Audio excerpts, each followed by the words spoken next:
So, new update. Yeah. Stormworks oil spill update. Whoa. I think this is actually going to be kind of cool.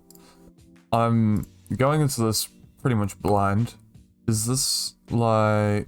Let's fault oil survey. I don't think that's... Is that it? I'm guessing it's a natural disaster, so we'll turn natural disasters on. And I'll put oil survey on just in case. Oh wait, no, that's like the by oil data. Alright, let's see if we can find an oil spill. It's gonna take a while, isn't it? So there's no way I can just start one, is there? I can't start an oil spill. Is there a way to start an oil spill? There's no way to start an oil spill, is there?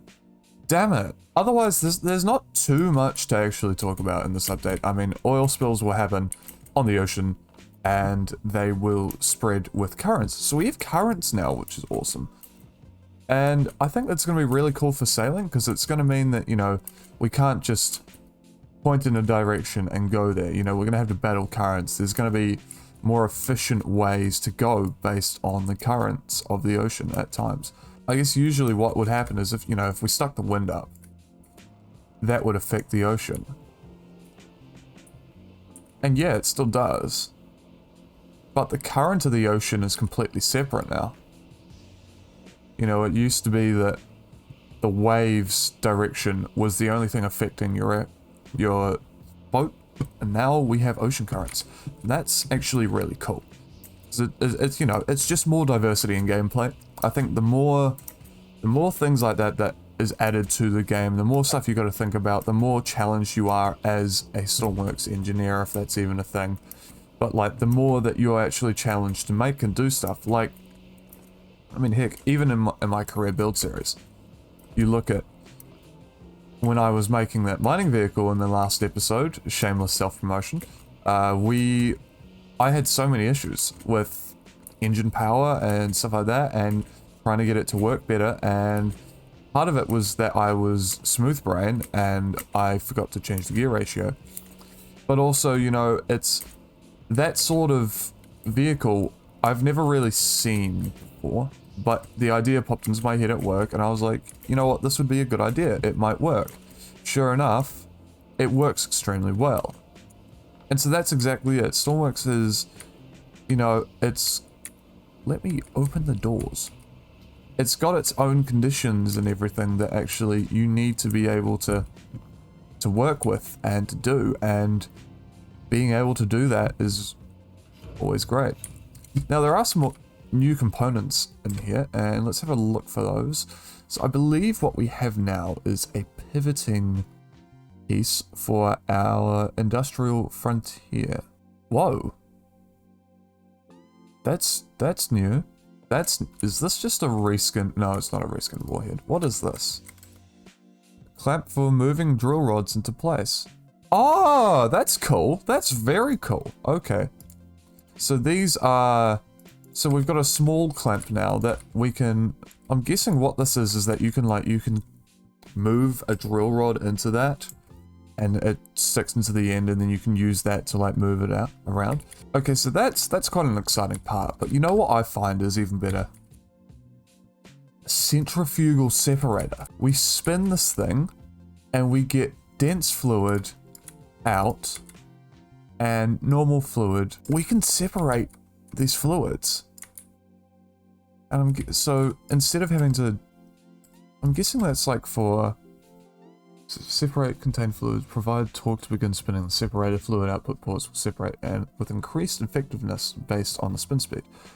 So I'm guessing the higher we spin, the more dense fluids will go phew, and the not dense ones will go phew. So I guess this part will be good for obviously fluid separation. We'll have to see how this works in terms of an oil sense, because if we can separate oil by spinning that is huge. Like, that is massive, massive. Because not only will we now be able to separate oil without needing to heat stuff, but I'm pretty sure if you have a static workbench, you get infinite electricity. In fact, let's check this out. Let's check this out right now. So here's an oil bench. Let's see if we can just get a motor. Oh my goodness, that's high up. That's high up. Yeah, so you see? I don't have infinite electric on, but these structures do. And now we got, oh my goodness. So now we've got these things that we can just power them with motors. You know, I don't know why people use anything but electric stuff on their static workbenches, because they don't use electricity. But like, that's huge, because that means that now we can potentially just use a couple of motors and there we go, separated fluid. That's a huge thing. Other than that, this wind is really loud. Shut up. Thank you. There's not much else to talk about.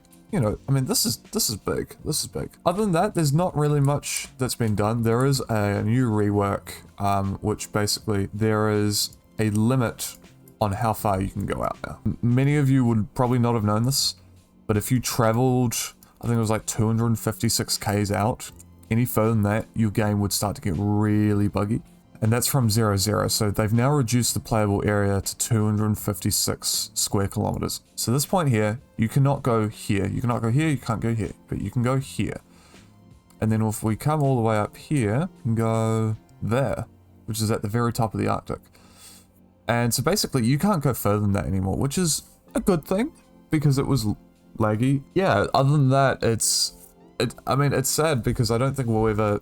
There was a challenge I was going to do that was basically make a vehicle that could travel like 1,000 kilometers and use its entire range to get like all the way up here. Lag, and then now this. That's the end of that.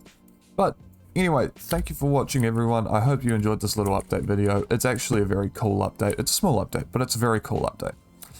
I'm looking forward to seeing what people do with these new connectors, and not only as, you know, functional parts, but also as parts that are for looks, because they actually look quite good, especially the fluid connector. So I guess we'll see how this all goes, but thank you for watching, everyone. I hope you enjoyed, and we'll see you in the next video. Goodbye.